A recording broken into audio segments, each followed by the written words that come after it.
It's Sunday. It's fun day. I've been having so much fun these past 2 weeks that I only managed to play 7 indie games. Yeah, it's a good excuse. It's been a lot of fun. Let's get some more fun in here with game number fun. FNAF meets Dragon Quest. Just called it FNAF. I haven't even played those games. Five Nights at Freddy's meets Dragon Quest meets roguelike in a survival pizzeria haunted RPG turn-based adventure made by creator Horror and Oats. You'll be trading garbage for cash, mopping the floor of substances, and trying to solve the mystery of what happened to Timmy in the ball pit. Timmy? Your mom says you gotta go! My god. I found a nickel. The game is quite charming in its particular brand of nostalgia flavor, the neon colors of a forgotten era tickling your brain mind. The setting does well to put you at unease. Public spaces you occupy, which are usually hustling and bustling with the sounds of children and synth music, are now dead quiet. Anthropomorphic creatures hanging around to give you the creeps.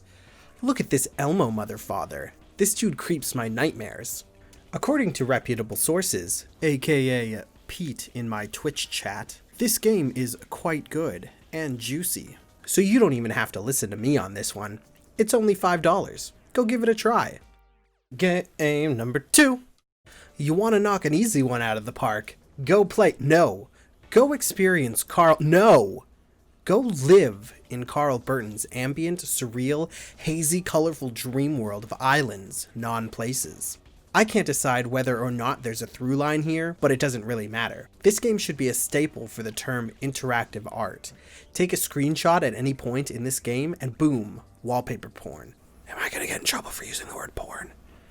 Should I not have said it a second time? Games like these make me get really introspective and a bit curious about the world, from how other people think about and consume art to how life has changed so drastically over the past century alone. Sometimes it's hard to be quiet and simply live with your thoughts, but a game like this, no text or plot or even semblance of a storyline, it engages your brain to try to connect the dots and, perhaps failing that, starts to drift into unknown territories. If you like soft experiences, bold color, and moments that simply bleed into each other, go to islands, non-places. Game number 3. Which Way is a cute puzzler with strong Celeste vibes, though lacking the emotional connection that Celeste's story provides. If you've played Celeste, you know what I mean. If you haven't played Celeste, go play Celeste. Get some tissues and your therapist number ready, though. Let's stop talking about Celeste now, and start talking about not Celeste. I mean, Which Way. The mechanics in Which Way are solid. Every moving block is satisfying and complete.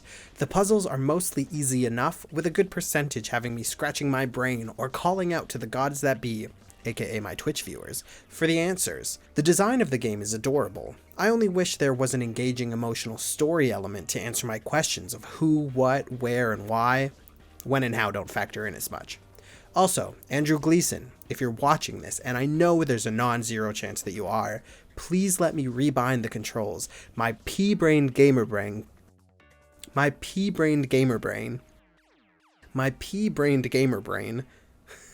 put brain twice.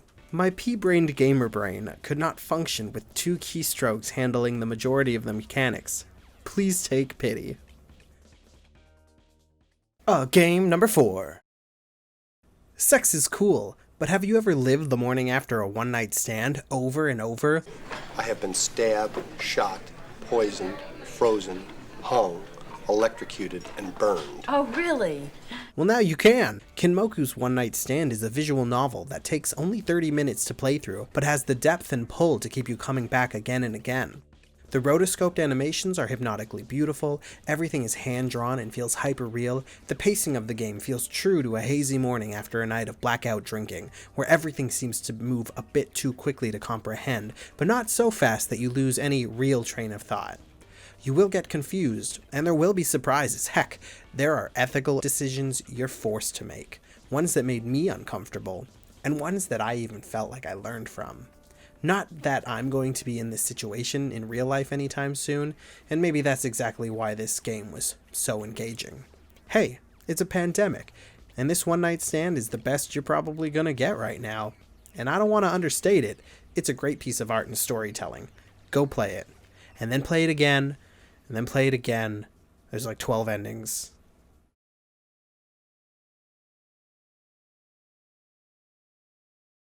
Game number 5. Changeling is a visual novel with a plot that immediately made me wonder if this would become my Twilight.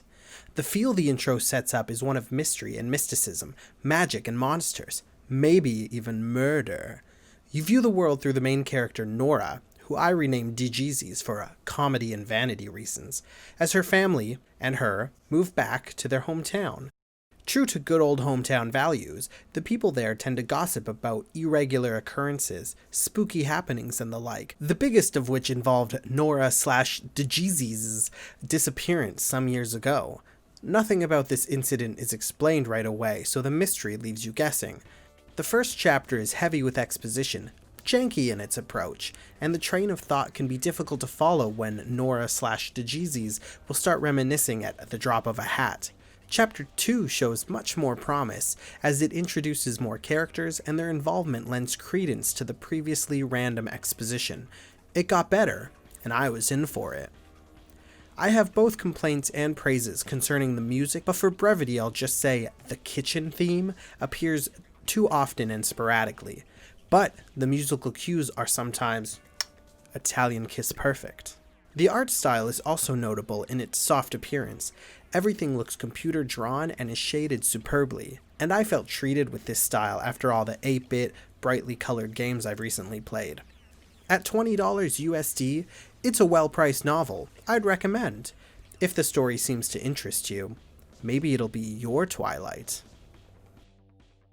Game number... Why are you doing a spooky voice? Loot Rascals is a roguelike system with a deck-like building system and a turn-based movement-like system. The tone of the game is very engaging, from the otherworldly setting to the hilarious writing and fantastic voice acting. The combat system is easy to understand, but challenging to use effectively. Building your deck is fun and a tiny puzzle in itself. Powers add more variance and strategy, and enemies are full of unique, interesting mechanics that make you want to plan every move 8 steps ahead. Chess-like intensity may be required. Warning, this game does not let you lose your cool. After dying only once, I became frantic and slightly ragey, which led me to rush into my next run like a dum-dum, and I died all the sooner. The more frustrated I became, the less I accomplished. Truly an exercise in breathing and acceptance. It's game number 7, the final game. There's lots of good here in Long Gone Days. Lots of good. Do you like visual novels? Check. Turn-based combat? Check. Dialogue options, scoping, and exploration? Check, check, check-a-rooney. Long Gone Days is a mashing together of styles on the level of art and gameplay. The story elements hit just right, starting in media res, one of my favorite places to start, and piecing everything together from there. There are heavy military and government themes here, tones of conspiracy, and low-chill beat music to carry you on through. I don't want to spoil a lick of the plot, but it did remind me a whole lot of a short story by Desirina Boscovich called The Defense of Free Mind. I have small gripes with the stiff movement of the playable character, and 1 or 2 subjective sentence structure opinions, but all in god dang all, I really enjoyed my hour with this game. Go play it. Another amazing batch of stunning, unique indie games, all from the itch.io Racial Justice Bundle. What did you think? Gonna go have multiple one-night stands? Maybe sink into the art of islands? Links to all of today's games can be found in the description below, so go play 1, or 2, or 7. Additionally, in an effort to stay on top of this hobby and my schoolwork, give myself time to learn new editing techniques, and generally create better content for every video, I've changed my game count from 8 to 6, and will be posting a new video every 3 weeks instead of 2. I'm a student again. Things will most likely change come summer. As always, thank you so much for watching. I'll catch you in the next one.